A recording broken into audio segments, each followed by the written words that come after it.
Hola, ¿qué tal? Muy buenos días y bienvenidos a Crear Vida. Bueno, pues el día de hoy nos encontramos con Cruz Nayeli Montserrat. Hola, ¿qué tal? García Leonardo Aislinn Yamilé. Hola, buenas tardes o días. García Lara Diana Lucía. Hola, buenas tardes. Y por Maldonado Pinocho, Katia Isabela. Hola, buen día a todos. El día de hoy hablaremos de un tema bien interesante, la reproducción asistida. Trataremos su concepto, sus tipos y por ahí expondremos algunos puntos de vista hacia algunos subtemas o puntos importantes. Sin más que decir, vamos a comenzar. ¿Qué es la reproducción asistida? Bueno, pues el concepto de reproducción asistida se puede definir como el conjunto de técnicas y tratamientos que sustituyen al proceso natural de la reproducción con el objetivo claro, pues de facilitar un embarazo, digámoslo de esta forma. Cuando una pareja no puede tener hijos, se utiliza esta reproducción asistida. En función de cuál sea la causa o origen de la infertilidad, pues los profesionales de la reproducción asistida, que son los ginecólogos y embriólogos, podrán intervenir en mayor o menor grado en el funcionamiento del sistema reproductor masculino y femenino. Bueno, para empezar igual les quiero platicar un poco de la historia de la reproducción asistida. De hecho, a finales del siglo XX, las personas que tenían problemas de fertilidad debían resignarse o incluso, si tanto era la necesidad, acudir a la adopción si deseaban formar una familia. Pero a partir de 1978 cambió con el nacimiento de Louise Brown, la primera niña probeta. Brown fue una madre de manera natural que demostró el uso de las técnicas de reproducción asistida, pero que no implicaba el nacimiento de niños infértiles. Esto permitió que desde el primer nacimiento, que fue FIV, y esto resultó con gran éxito. Ahora bien, durante los años, pues esto se ha modificado y existen indicaciones para este proceso médico. ¿Cuáles son las indicaciones del proceso médico? Dentro de este tema, como venías diciendo, hay indicaciones específicas en las cuales se tienen que llevar a cabo para considerar que si una pareja tiene problemas de fertilidad, debe pasar un año manteniendo pues relaciones sexuales desprotegidas sin conseguir el embarazo. Esto se hace aproximadamente 6 meses si la mujer es mayor a 35 años. Sin embargo, se conoce que hay un problema de infertilidad como malformaciones uterinas o alteraciones genéticas, en el cual no tiene sentido esperar este tiempo. En cualquiera de esos casos, si llegara a ocurrir, la pareja deberá acudir a un centro de reproducción asistida para llevar a cabo un estudio de fertilidad y averiguar las posibles causas de su esterilidad.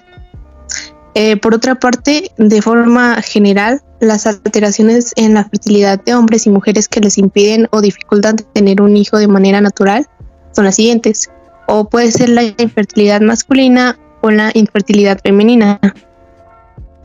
Además de esto, existe en la familia alguna enfermedad hereditaria que puede dar algún lugar al nacimiento de un niño enfermo. Se recomienda no intentar el embarazo natural y acudir a una clínica para realizar un estudio genético. Por otra parte, las mujeres solteras o ya sean las parejas lesbianas también necesitarán recurrir a la reproducción asistida para poder ser madres. Y para ello, estas mujeres tendrán que realizar un proceso o un tratamiento con donación de semen. Y en cuanto a los hombres, pues en eso ya sería otro tema, que es la gestación subrogada.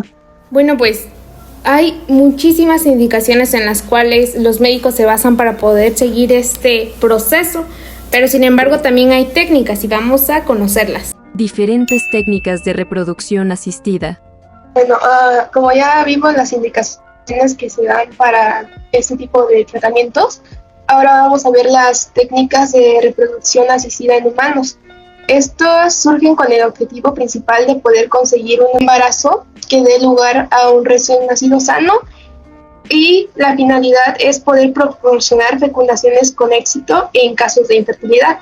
Gracias a todo el avance de las ciencias y las nuevas tecnologías, permiten continuamente que el número de técnicas de reproducción asistida vaya aumentando y al mismo tiempo que se mejoren tanto los protocolos y los métodos de las que ya existen. La inseminación artificial junto con la fecundación in vitro, son una de las técnicas de reproducción asistida más empleadas en la actualidad. Sin embargo, existen otras más. Para la elección de una técnica va a depender básicamente sobre el tipo de infertilidad y la recomendación médica que se haga al paciente, siempre teniendo en cuenta que se debe utilizar el método más sencillo y el menos invasivo para la persona. Y no inventes, estas técnicas pues obviamente tienen diferente complejidad para los médicos que son los que realizan esos procedimientos y pues es interesante también saber cómo se realizan estas técnicas. Entonces vamos a ver. Explicación de las técnicas de reproducción asistida. Bueno, en la inseminación artificial es un tratamiento de reproducción asistida de baja complejidad, por lo cual consiste en introducir una muestra de semen, ya sea de la pareja o de un donante, en el útero de la mujer, por lo que se considera el tratamiento de fertilidad más natural y sencillo, de una baja complejidad. Más detalladamente, la inseminación artificial consta de los siguientes pasos. El primer paso es la estimulación ovárica para el desarrollo folicular e inducción de la ovulación.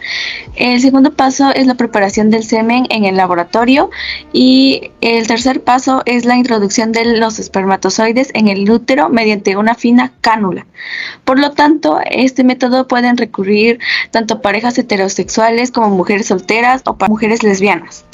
Muy bien, y así como lo comentabas, pues existen infinidad de métodos en los cuales pues se puede llevar esta inseminación a cabo, pero también nos encontramos con la fecundación in vitro, que pues creo que es como la más popular y según las estadísticas es con mayor probabilidad de resultar efectiva.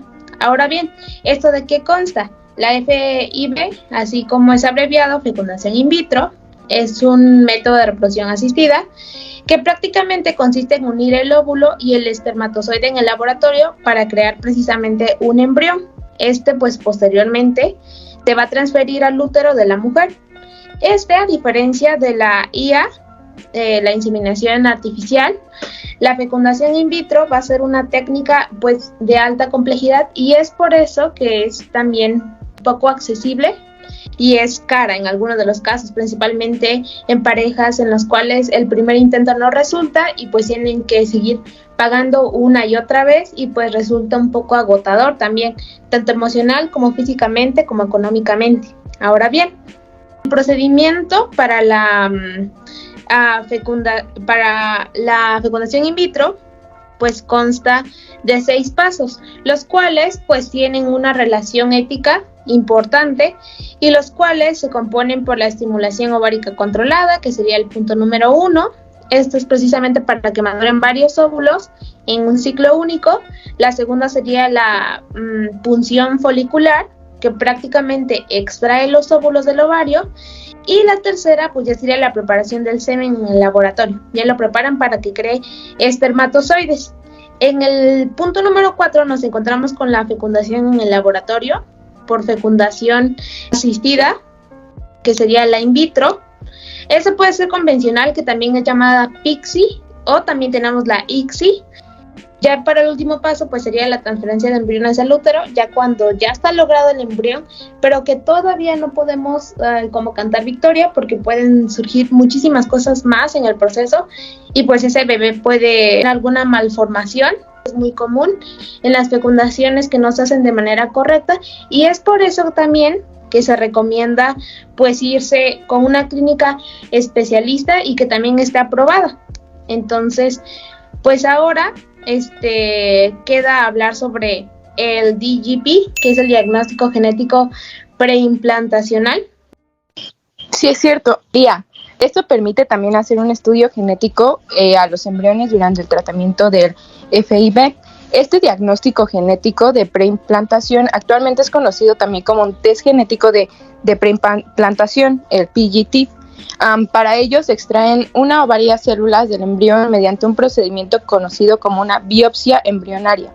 Después de esto se analiza si presenta alguna alteración tal vez cromosomática o mutación genética.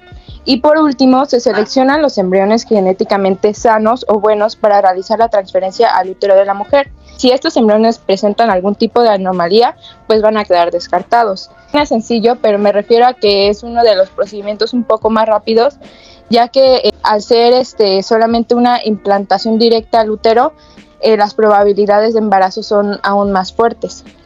Ahora queda hablar sobre la gestación subrogada.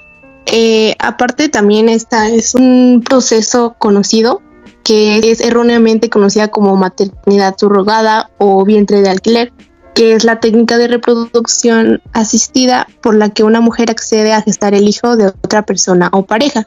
Este método reproductivo debe llevarlo a cabo por parejas heterosexuales que no pueden mantener un embarazo, ya sea por problemas uterinos o porque la gestación supone un peligro mayor para la vida de una mujer, o las mujeres lesbianas y mujeres solteras que no puedan llevar a cabo un embarazo por los mismos motivos que como les venía diciendo, con las parejas heterosexuales. Esta técnica de reproducción asistida ha suscitado varios debates en el campo de la bioética, ya que aparte de que es un tema complicado y es un tema en el cual nosotros tenemos que llevar un proceso muy definido y concreto para no estar en riesgo, ¿no? Para que una mujer no sufra un peligro mayor al que ya tiene teniendo una fertilización. Las personas que necesitan este método para tener descendencia deben acudir a un país extranjero en el que esté más que nada legalizado. Pero esto también, los procesos en los cuales hablamos a continuación, tienen precios. Como decía Siena, este tipo de gestación, la surrogación, o que coloquialmente nosotros conocemos como el alquiler de cuerpo, pues también, como dices, ha generado críticas, pues porque algunos partidarios de que está correcto dicen que es una manera mucho más fácil, mucho más económica, mucho más accesible que la in vitro, que pues es un procedimiento muy, muy caro, o al menos para la economía mexicana, sí es un costo elevado para las familias que no tienen un ingreso que les pueda proporcionar este tipo de cantidad de dinero. Ahora bien, estas críticas se lanzan porque existen varias suposiciones de que la mujer que va pues prácticamente a fecundar el bebé, pues se va a encariñar con el hijo porque es de un instinto maternal, o al menos eso se suele decir. Pero ahora bien, sabemos que esto no solamente existe en clínicas, sino también existe ilegalmente. Y esto se da a base de la trata de mujeres, a la trata de personas, donde toman a una mujer vulnerable y quizás le ofrecen algún pago para que engendre a su hijo. Y después pues es separado y pues quizás puede llegar a sonar un poco egoísta, pero pues esas mujeres lo aceptan y pues prácticamente no llevan ese procedimiento que sería el correcto, sino que el hombre decide pues embarazar a la otra mujer y después pues prácticamente quitarle a su hijo. Eso se suele ver. Pero si nosotros llevamos a la práctica con esta bioética, que es bien importante recalcar la bioética, no es un procedimiento en el cual el hombre va a embarazar a la otra mujer y después de ahí le va a quitar a su hijo y van a surgir muchas cosas más. Eso se haría en un caso en el cual se haga de forma ilegal y en la cual la mujer pues sufre muchísimas cosas más porque es un embarazo que se le está obligando a tener o prácticamente se le persuadió para hacerlo por su gran vulnerabilidad que ésta tiene. Siempre debe ser con un especialista y no debemos como dejarnos llevar por lo que dicen las demás personas acerca de la surrogación, que es embarazar a una mujer y después robarle a su hijo, sino que también hay que ver que es el mismo óvulo de la mujer, que quizás no puede producir un embrión y es transferido a otra mujer y de ahí se le inyecta el esperma del hombre que sí es fértil. Y también aquí es importante como no sé cómo decirlo, como las relaciones entre personas recibidoras y donantes, es decir, si el papá no puede tener hijos, se va a realizar con espermatozoides de otra persona que también permanece anónimo. Ahora bien, existen países como Inglaterra o también incluso como Suiza en los cuales es legal realizar este procedimiento y de lo cual también se está informado en el consentimiento legal de tanto el donante como el recibidor. Sin embargo, países como Turquía, que hay casos en 2006 donde metieron a la cárcel a una mujer por hacer este procedimiento, y pues sí es bastante impactante saber que pues al migrar y al no conseguir todavía, pues te meten a la cárcel. Esto sí es algo preocupante, pero pues es la técnica que ellos adecuan, y para mi punto de vista pues sí debería ser como algo legal esa gestación subrogada si las tres partes están de acuerdo. Bioética es tener permiso para todo, permiso para tanto para el donante, para el recibidor y tanto para la madre. Entonces pues creo que sí es importante recalcar esto, porque varias personas se confunden en esto de que se embaraza una mujer y después se deja. Esto no es así, eso se lleva mediante un procedimiento que está comprobado y que está legalizado en varios países. En México desconozco si esto es legal, pero si lo es, se tiene que llevar a cabo de la mejor manera bajo todas las normas de bioética.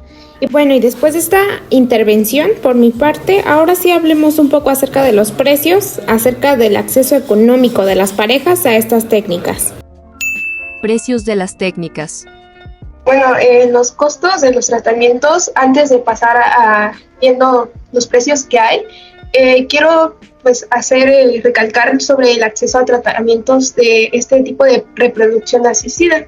Bueno, el acceso a esos tratamientos existe una inequidad debido a que, al igual que otros temas de salud, existe una gran disparidad en el acceso de tratamientos de fertilidad entre países desarrollados como en países en vías de desarrollo.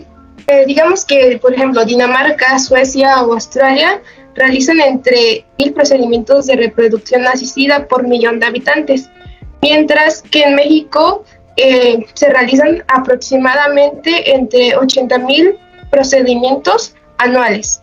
Esto no se debe a que México sea un país más fértil y que los requerimientos sean menores que en otros países, sino se debe a gran medida a que en México las parejas infértiles no tienen el apoyo a los sistemas de salud, o en este caso también podría ser que es minoritario.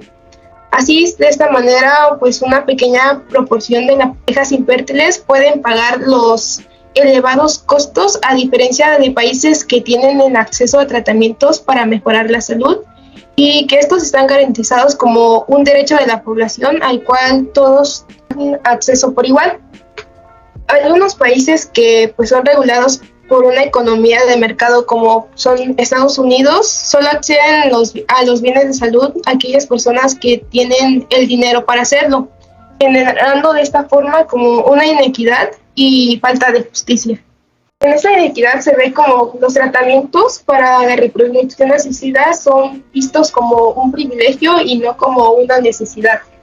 Ahora, en los costos de tratamientos de reproducción asistida, es importante recalcar que dependerá de la técnica empleada, del país en que se lleva a cabo y del centro de reproducción asistida donde el paciente realice todo este tratamiento.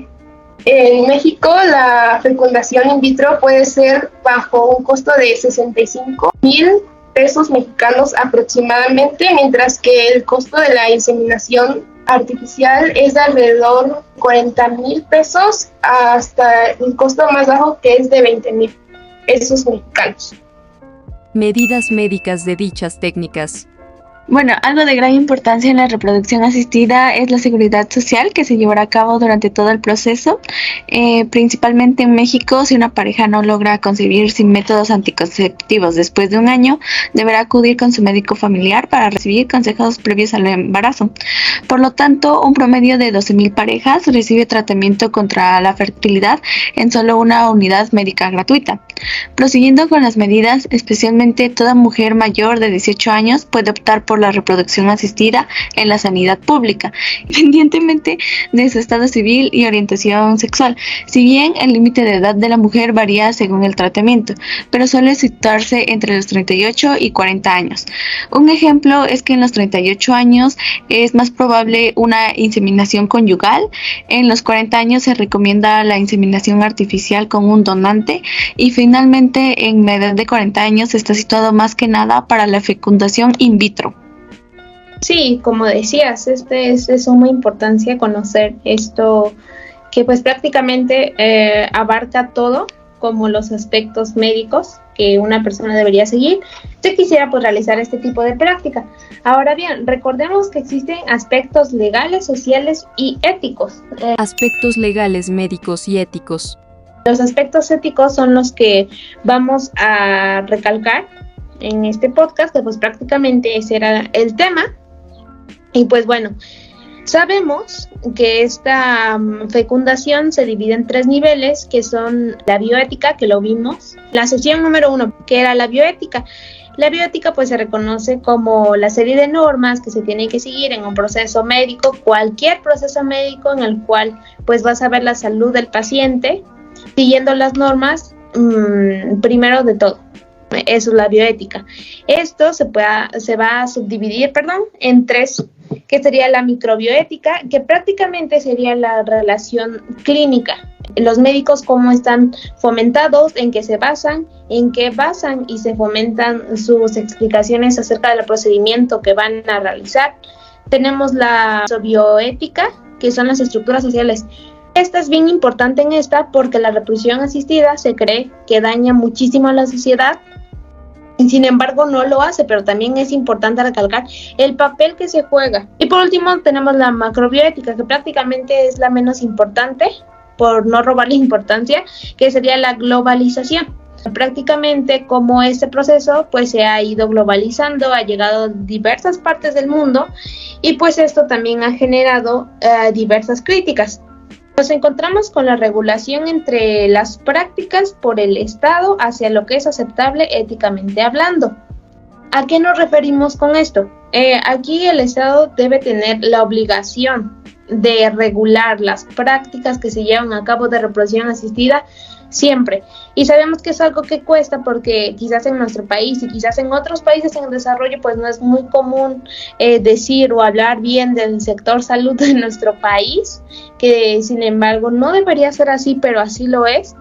Y para que esa reproducción asistida pues se lleve a cabo, pues debe haber esta regulación, debe haber este tipo de auditorías, por así decirlo, en la cual se va a ver si los espermatozoides, los óvulos, los embriones que se están sembrando de manera asistida, debe ser completamente legal y bajo el permiso de la persona que se está haciendo, como lo decía anteriormente, los permisos para todo, que se trata a todos con dignidad. Esto también debemos mencionar que debe ser legal, y también mencionábamos lo de que las personas pues se iban a migrar a otros países, que quizás es legal y después ya regresaban con su bebé.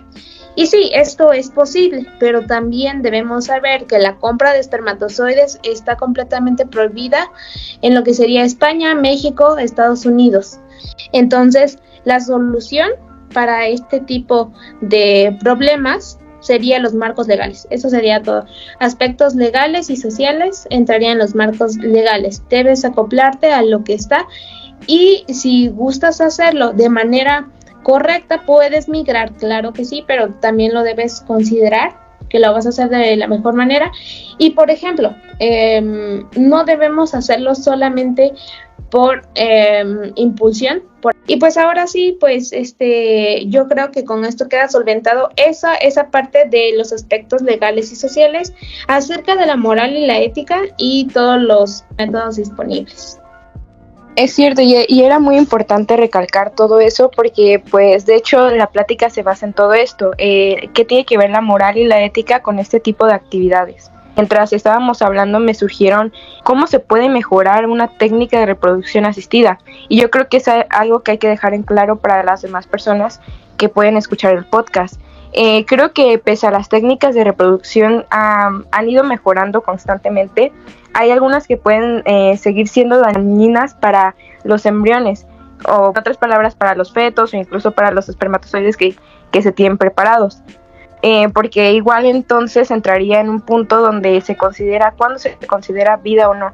Pero ese es un tema en el que es aún más extenso y en el que no nos queremos meter, porque a una parte de poner en riesgo al embrión podríamos poner en cuerda floja a la madre que estaría teniendo el bebé. También tengo esa duda acerca de ¿cuál es exactamente este objetivo de las técnicas de reproducción asistida? Más que nada, el objetivo al que queremos explicarles es generar una cuestión sana con los mínimos riesgos y complicaciones posibles, dando lugar a hijos sanos, sin ninguna enfermedad, que sea padecida por la genética de los padres. En primer lugar, se debe realizar una adecuación, una valoración, un chequeo de aquel paciente que desea asistir a esas reproducciones, ¿no? Que quiere gestar y valorar el propio embarazo, que no suponga un riesgo para la paciente. Se puede realizar estudios para minimizar las posibilidades de que la decencia tenga alguna enfermedad. En segundo lugar, podemos pensar que con más óvulos tenemos más opciones. Eso es cierto, pero con sus riesgos. Y se debe valorar esa dosis del tratamiento que necesita cada paciente, cada persona que desea asistir a ya que se puede producir una hiperestimulación ovárica cuando el ovario reacciona de una forma en que lo rechace a la estimulación con esta parte.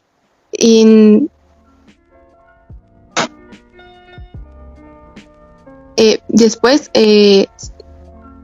es mejor utilizar esa reproducción asistida en las cuales haya tratamientos que se adapten a las necesidades de las parejas. Sí, ahora conociendo lo que implica, los objetivos de las técnicas, quisiera saber, cuáles son los métodos o tratamientos de fertilización para lograr la maternidad de forma asistida. Existen dos tratamientos principales, que son uno, la inseminación artificial, y la segunda, que es la fecundación in vitro, la cual es la elección de un método u otro, dependerá tanto de las pruebas de fertilidad y de la recomendación que el médico haga al paciente. De esta manera, pues se va a poder obtener una buena probabilidad de embarazo, pero utilizando siempre la técnica más sencilla y la menos invasiva posible. ¿Alguna otra duda que puede surgir es si las técnicas de reproducción asistida supondrán algún riesgo? Hay un mayor riesgo de embarazo múltiple, especialmente si tras una fecundación in vitro se transfieren 2 embriones o más. También se puede ocurrir una inseminación También puede ocurrir en una inseminación artificial si maduran 2 óvulos o más. Sin embargo, no existen estudios que demuestren el uso de las técnicas de reproducción asistida aumenten las probabilidades de malformación fetal o nacimiento de niños con enfermedades como el autismo u otras anomalías. Aparentemente no hay diferencias significativas con un embarazo natural.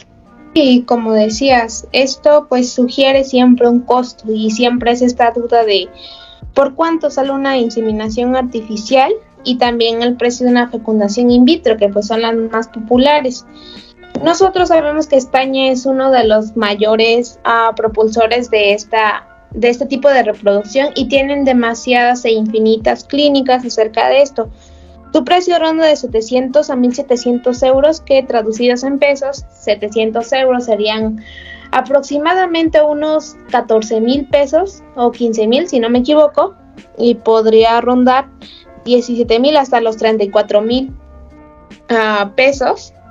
Mientras que una fecundación in vitro, pues es muchísimo más elevado su costo, con un costo de casi 70,000 pesos, que serían 3,500 euros, hasta los 5,500 euros, que serían prácticamente 110,000 pesos aproximadamente, si no me equivoco, y hago esta transacción mal.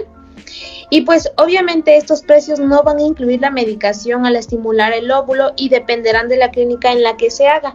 Eso es importante recalcar porque hay que ver en qué clínica lo vamos a hacer y si también ya hay antecedentes que prueben que pues claramente pues sí hay esta esperanza de que se lleve a cabo esta fecundación de la mejor manera.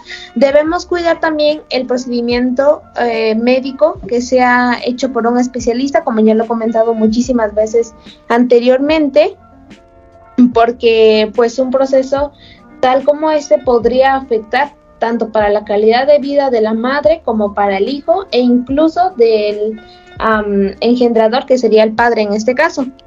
Ahora bien, en caso de necesitar algún análisis o técnica adicional, el precio también va a ser mayor, y de aquí surge este contraste que también lo mencionaba Nayeli con los precios que también mencionó anteriormente, que también no es accesible para algunas familias que pues claramente pues se sienten mal o tristes de no poder tener hijos, y ellos quisieran pues prácticamente hacer esta inseminación o esta fecundación posible, pero pues como no es gratuito, por obvias razones, por los muchísimos procesos que se lleva, estaríamos hablando de un tabú, de lo que sí sería correcto legalizar esto para que sea gratuito también, o simplemente legalizarlo pero que no sea gratuito.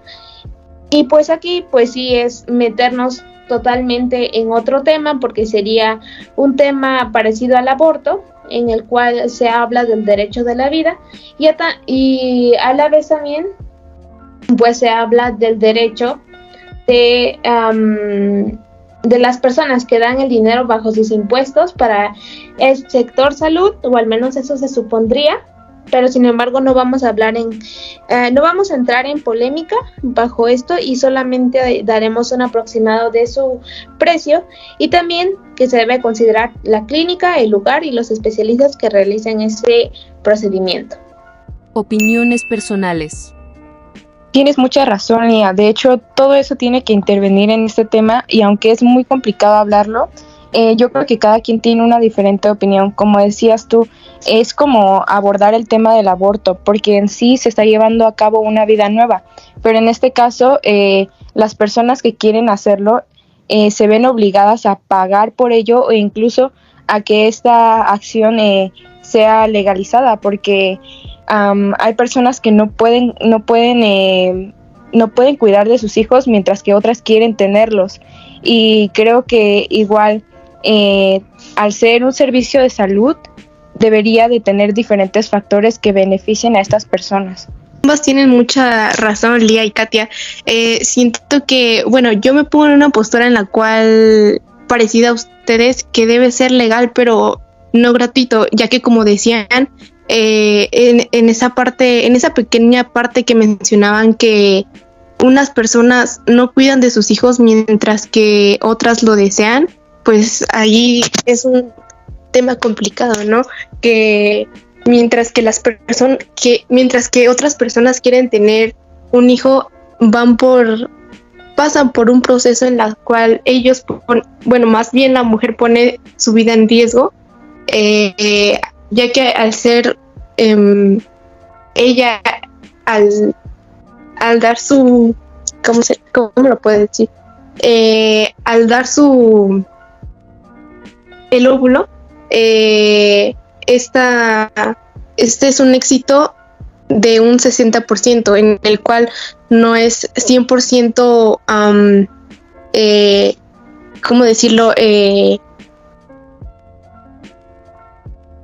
Un 100% verificado, ya que si ese proceso no es a un 100%, se puede recurrir a un aborto natural, en lo cual no se le desea a ninguna persona, a ninguna mujer, por lo que está pasando a una reproducción asistida. Y pues yo me pongo en esa postura de que sea legal, pero no gratuito. Bueno, si bien el tema de esta reproducción asistida, yo considero que debería de ser legal, pero no gratuito, ya que se deben de considerar Al momento de iniciar con algún proceso se debe de verificar que los padres cumplan con ciertos aspectos, algo parecido como lo que pasa con un proceso de adopción, ya que se tomará en juego el desarrollo de su hijo, el cual requiere solventar gastos que sinceramente no lo es todo, sino también una salud emocional, mental y física, pero son principales para el desarrollo de una buena persona y así no haya ninguna complicación legal. Sí, o sea, es completamente ver todos los aspectos emocional, social, económico e incluso el físico de la persona. También es muy importante recalcar que este procedimiento se debe hacer bajo un lapso de tiempo. ¿Por qué? Porque tú también debes tener tu consideración ética, tu juicio es ético acerca de si estás dentro de los requisitos que cumples para llevar esta reproducción asistida.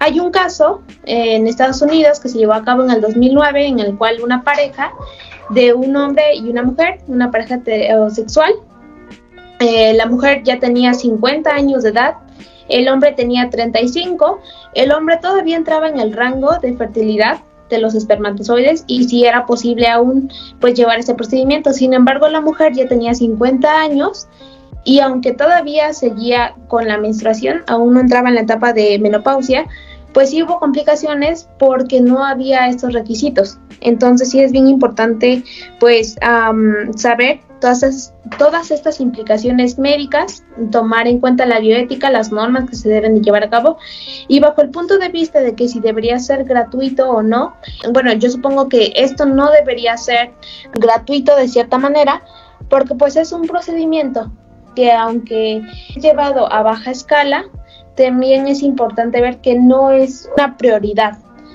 Existen muchísimos procesos más en los cuales debemos poner atención, o al menos a mi criterio, que sería la adopción. La adopción sabemos que es un proceso que tarda de 5 hasta 10 años en el cual la pareja puede perder el interés, puede perder dinero, puede perder integridad tanto física como emocional y creo que es un tema bien importante esto de la adopción porque podría generar una cierta solución ante los casos de reproducción asistida que pues no son posibles por más que se intente y que pues claramente pues se quiere dar una maternidad deseada a una persona que en verdad va a darle una vida digna a un niño. Entonces pues creo que es bien importante recalcar esto y pues finalmente creo que todos quedamos en acuerdo que esto debe ser legalizado, no debe ser penalizado, porque pues es claramente dar vida para cuidar, proteger y tratar a este niño de una manera digna. Aquí no es algo que se desee solamente por el capricho de crear vida y ya. Son madres y padres que desean tener hijos para cuidarlos, procrearlos y que pues claramente debe ser permitido. Conclusiones. Legislado sí debería ser, quizás gratuito no, hay opiniones diversas, pero pues es un tema del cual creo que todos nos debemos informar, no ser ignorantes acerca de esto y también tenemos que opinar y conocer sobre esto. Y pues bueno, eso podríamos concluir acerca de este podcast. Es un podcast que pues trae muchísimas críticas acerca de la reproducción asistida, también muchísimas personas en contra, a favor, etcétera. Todos los puntos ya fueron aclarados bajo la duración de este podcast y les agradezco muchísimo su tiempo. No hay de qué, Lía. Gracias. Gracias. Hasta luego.